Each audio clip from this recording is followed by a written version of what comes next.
தோழர்களே அனைவருக்கும் என்னுடைய மாநில வழக்கணத்தை தெரிவித்துக் கொள்கிறேன். இந்த பதிவில் எதை பற்றி பார்க்க போகிறோம் பார்த்துக்கிட்டிங்கன்னா, டீயோட கப்பு ரொம்ப சூடாக இருக்குது. அந்த கப்பை தான் நம்ம என்ன செய்ய போகிறோம்னா நொறுக்க போகிறோம். நொறுக்க போகிற மீன்ஸ் நொறுக்கலை ஏறி போட்டு மிதித்து ஜாலியாக விளாட போகிறோம். விளாட்றதுக்கு முன்ன குட்டி வழக்கம் போல் நம்மக்கிட்ட ஒரு வீடியோ ஒன்று இருக்குது, அதை நீங்கள் பார்த்துட்டு வந்துடுங்க.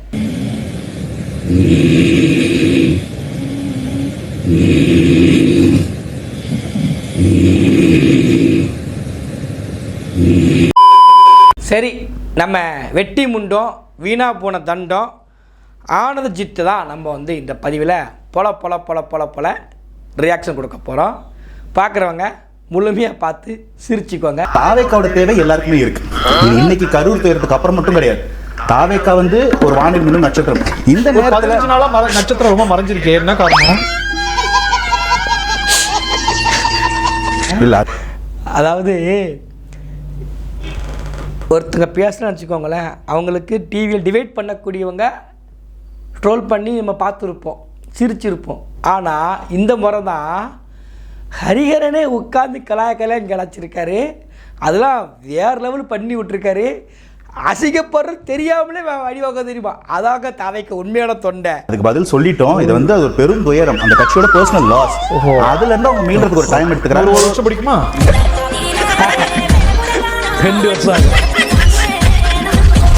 அந்த இடத்துல பாத்தீங்கன்னா கோர்ட்ல பேச வேண்டிய விஷயங்களை ஊடகங்கள்ல பேச வேண்டிய தேவை எல்லாரும் எதிர்பார்த்தாங்க. ஆனா உண்மையான பாயிண்ட் என்னன்னா, ஜனநாயகம் பிறகு வந்துருவாங்களா? இல்ல, நான் என்ன சொல்றேன்னா, சைலன்ஸ் அது ஒரு பெரிய ரெஸ்பான்ஸா தான் நான் பாக்குறேன். அந்த சைலன்ஸா அந்த 15 நாள் கடைபிடிச்சாங்க. 16ஆம் நாள் அந்த 16ஆம் நாள் பேச்சு. ஆமா, வெளியே வந்திருக்கோம் இல்லைங்களா? அங்க நார்வரி நான் பேசுனதை பார்க்கலாம். அதுக்கப்புறம் கட்சியோட பொதுச்செயலாளர் வெளியே வந்ததை பார்க்கலாம். பொது வெளிக்கு வந்தது சொல்றீங்களா?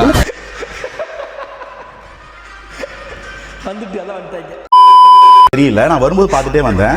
கரூர்ல காங்கிரஸ் தலைவர் ராகுல் காந்தி அவர்களை தாவேக்கா தலைவர் மீட் பண்ண போறார். கரூர் போகும்போது அவர் இங்க வராருன்னு ஒரு நியூஸ் வந்திருக்கு. கரூர்லயா? அது எங்கப்பா இருக்கு? ஒழுங்காகப்பா புரட்டிடுவாங்க. கரூர்ல மீட் பண்ண போறாங்க அப்படின்னு ஒரு கரூர்ல மீட் பண்ண போறாங்கன்னு ஒரு தகவலை ஒரு ஆசை, அவருடைய ஆசை சொல்லியிருக்காரு. அது தகவல் கூட கிடையாது. நீங்க அவரல்ல, நானே நியூஸ் இன்னைக்கு என்னை அசிங்கப்படுத்துற விஷயத்துல ஆண்டவன் இவ்வளவு ஆக்டிவா இருக்கான்னு தெரியலையே. பாடா படுத்துறாங்க.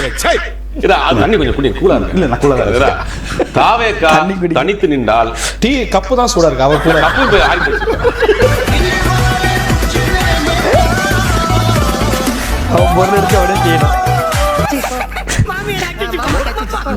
பலர் தாவேக்காக்கு அவங்க தலைவர் விஜய் சார் தான். காங்கிரஸ் விசிகா தாவேக்கா அதே மாதிரி ஒரு ஃபார்மேட் தானே. காங்கிரஸ் தலைவர் ராகுல் காந்தி பேசி இருக்காரு.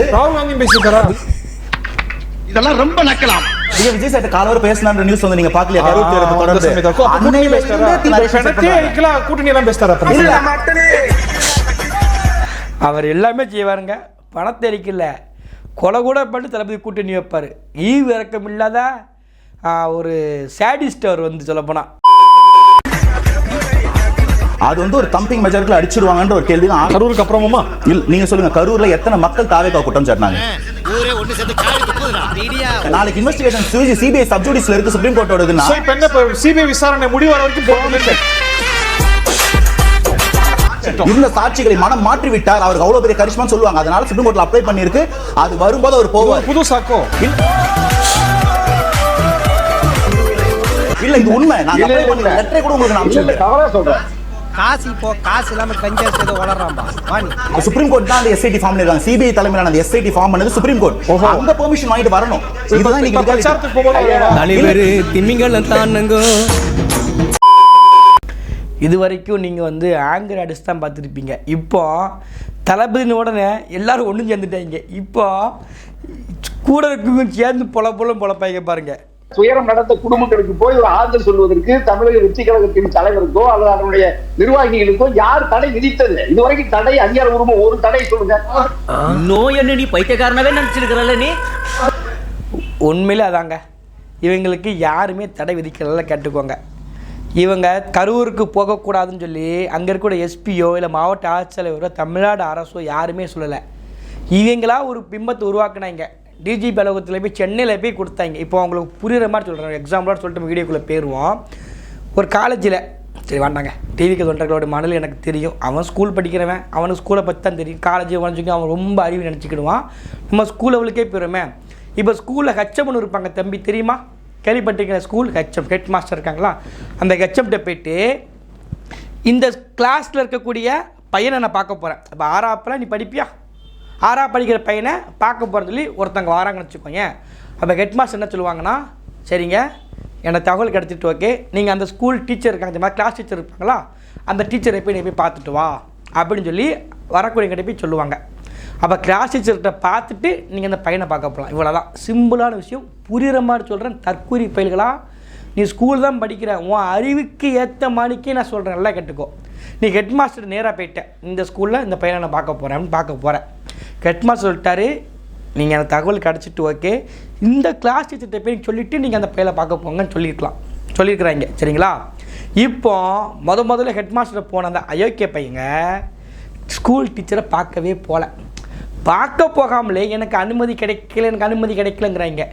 உனக்கு பார்க்கறதுக்கு அனுமதி கொடுத்தாச்சு, நீ கிளாஸ் டீச்சரை பார்த்துட்டு நீ நேராக போயிடலாம். நீ கிளாஸ் டீச்சரை கூட பார்க்க வேண்டிய அவசியம் கிடையாது, நீ போயிடலாம்.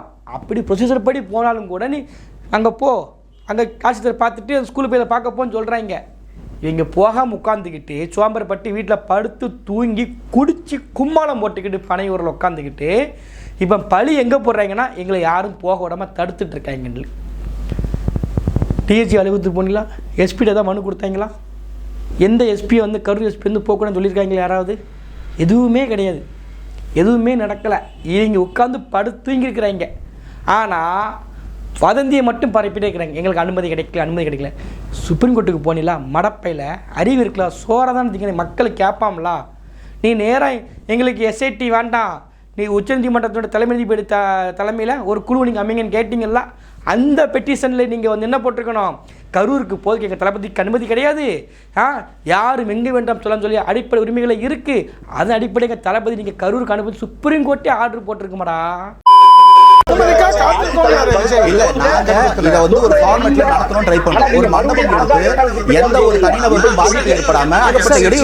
அரசியல் சார், ஒரு தலைவர் வெளியில பாதிப்பு ஏற்படும். அது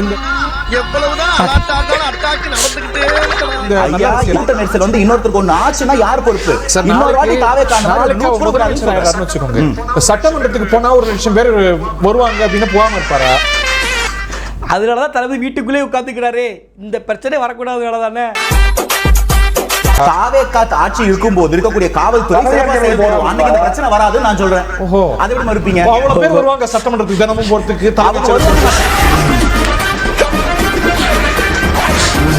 காவல்துறை அதுக்கான முன்னேற்பாடுகள் செய்யும், யாருக்கு அந்த பாதிப்பு ஏற்படாம பாத்துக்கோ. பாதுகாப்பு சரியா இருக்கும். ஒரு லட்சம் நீ கிண்டல் பண்ற? இல்ல, இது கிண்டல் இல்ல மாப்ள, நக்கல். ஐயா அவ்வளவு பெரிய பிரச்சனையே இல்ல. இது மொத்தம் 1 லட்சம் பேருக்கு போயிருவீங்களா? கிரீஸ் கார்டு என்ன இருக்கும்போது சட்டமன்றம் கேட்கல பூரா கிரீஸ் தடை விட்டா அது வாங்கி போயிருப்பேன்.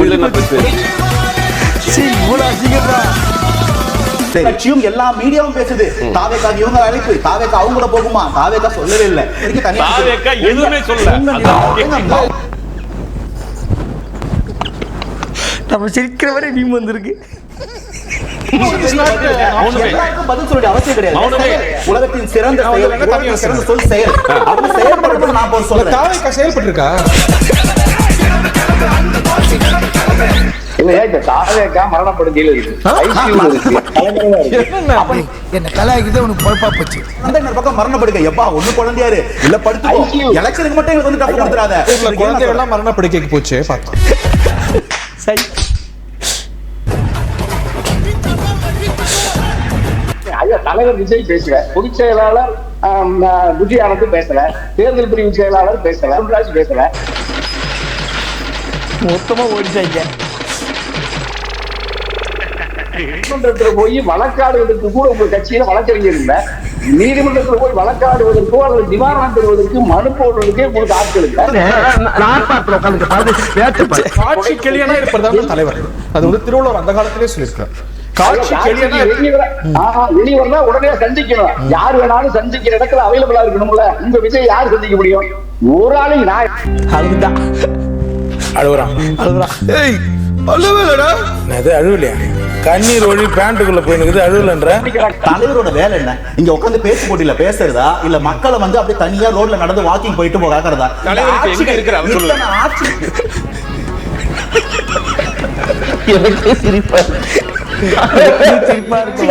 சார் அவர் அட்ரஸ் டிஸ்கோட் ரீகோட் பண்றது என் வேலை இல்ல சார். நான் அரசியல் அட்ரஸ் கேட்கல நானு. என்ன ஆக்டிவா இருக்கறானோ இந்த ஒரு பல்ப் இருக்கு. இவ்வளவு பெரிய பல்ப் நீரி சொல்றேன். முதல்ல நான் பேச வேண்டிய அரசியல் பேசுறேன். இங்க மக்களுக்கான மாறுதல் இங்க ஒரு பிரச்சனை இருக்கு இல்லீங்களா? நீங்க வந்து ஒரு இபி ஒரு மாசத்துக்கு ஒரு வாட்டி இபி ரீடிங் எடுப்பேன்னு சொல்லி இன்னைக்கு வரைக்கும் எடுக்காம எத்தனை கடன் தள்ளுபடி சொல்லி போராட்டம் பண்ணிருக்காரு.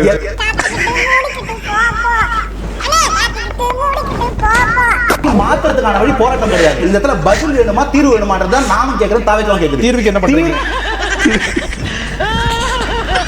அந்த இடத்துல எதை செஞ்சா மாற்றம் நிகழும்? மாற்றத்தை சார் ஆட்சிக்கு வரணும் சார்.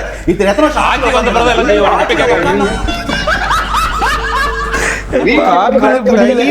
ஈபி பிரச்சனைக்காக மாநிலம் முழுக்க போராட்டம் நடத்திருக்கு.